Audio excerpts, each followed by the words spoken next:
अनुपमा जी का सफर यही खत्म होता है, सब कुछ खत्म हो गया। हेलो दोस्तों आज हम बात करेंगे अनुपमा सीरियल की। दोस्तों अनुपमा में जैसे कि आपको पता होगा कि अनुपमा का हाथ फ्रैक्चर हुआ है।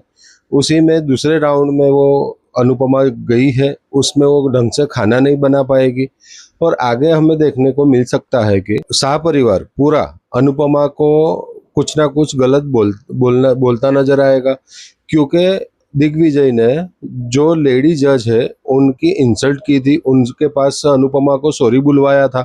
इसीलिए शाह परिवार पूरा मानेगा कि उससे सॉरी बुलवाया दिग्विजय ने, इसीलिए अनुपमा को रेस से बाहर कर दिया। पर बात कुछ अलग ही निकलेगी और आपको बता दें कि पूरा शाह परिवार दिग्विजय को और अनुपमा को उल्टा सीधा बोलता नजर आएगा।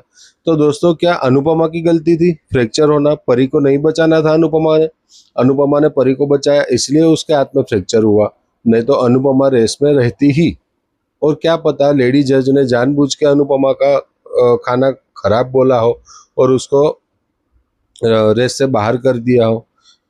वापस अनुपमा की एंट्री होने वाली है दोस्तों फिनाले में, ऐसा मेकर्स कुछ प्लान कर रहे हैं, आगे देखना रहा। दोस्तों इसमें आपको क्या लगता है, अनुपमा सही है कि शाह परिवार सही है? क्या अनुपमा ने कंपटीशन में हिस्सा लेके ही गलत किया? क्या अनुपमा ने सपना देख के गलत किया खुद का घर लेने का? आप कमेंट में ज़रूर बताइएगा दोस्तों। ऐसी अपडेट के साथ हमारे पेज को फॉलो कीजिए, हमारे चैनल को सब्सक्राइब करना ना भूलें दोस्तों। नमस्कार।